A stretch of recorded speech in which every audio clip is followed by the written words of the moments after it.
Saudara Prabowo Subianto kembali bersafari bertemu partai politik dan lawan politiknya di pemilihan presiden 2024. Masih ada dua partai, PDI Perjuangan dan Partai Keadilan Sejahtera yang masih belum menentukan sikap terhadap koalisi Prabowo Gibran dalam pemerintahan 2024-2029.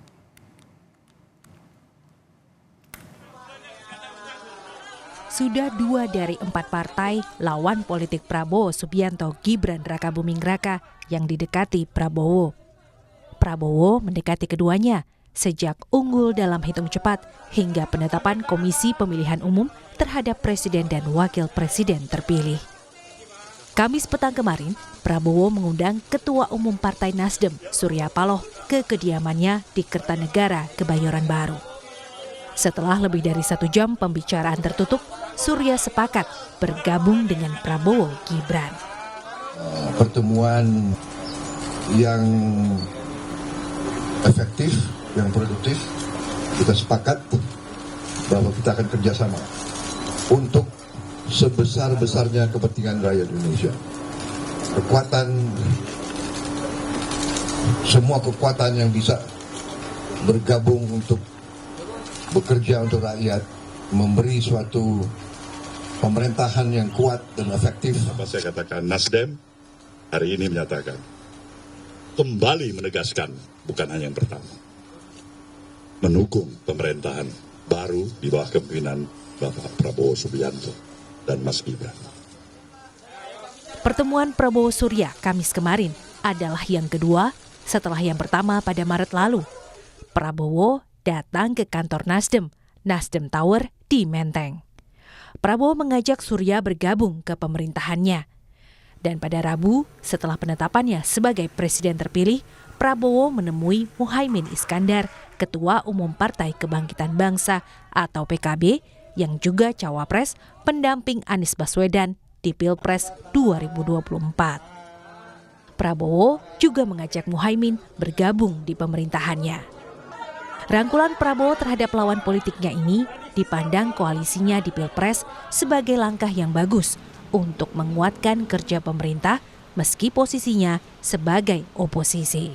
Kami kan dari awal salah satu pertimbangan kita memberikan dukungan ke Pak Prabowo ini kan ada satu narasi besar yang dia selalu sampaikan, yaitu bagaimana Indonesia ke depan ini kalau mau maju itu salah satu syaratnya kita harus tetap bersatu bersama, solid. Sekarang sudah ditetapkan sebagai presiden terpilih, juga harus membangun komunikasi dengan semua elemen bangsa termasuk partai politik.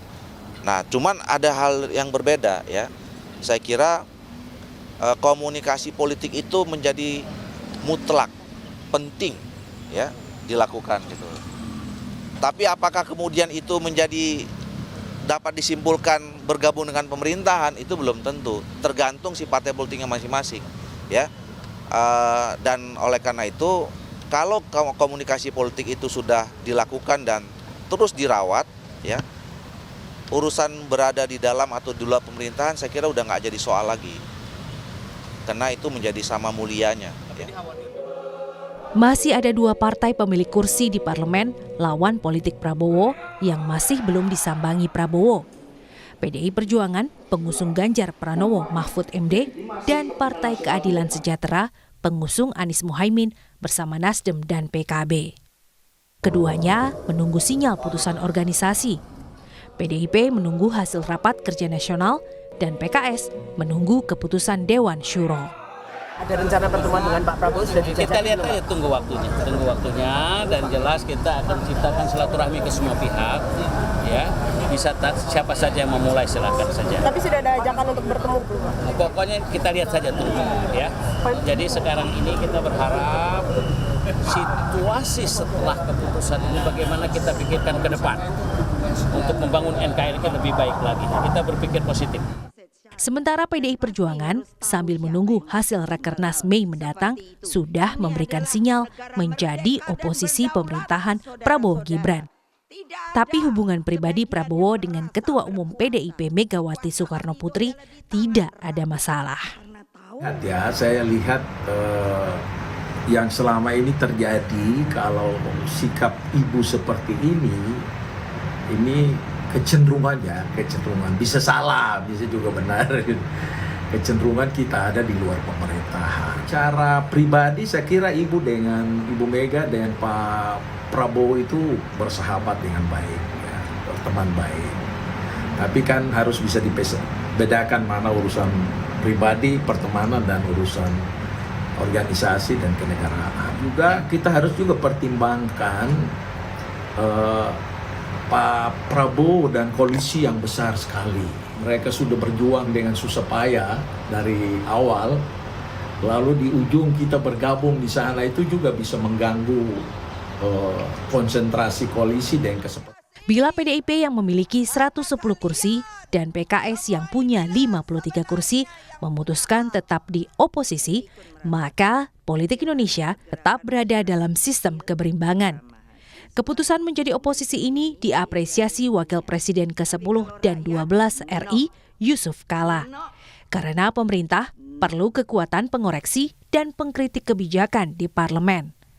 Meski persentase oposisi sangat minoritas di 2024-2029. Ya itu secara yang bagus. Jadi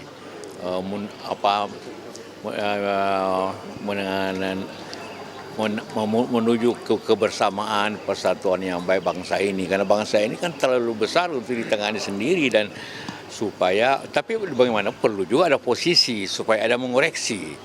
Tapi perlu juga pemahaman. Seperti saya katakan, politik memang semua masalah. Tapi kondisi masyarakat dan apa yang kita hadapi bisa lebih berat daripada masalah politik.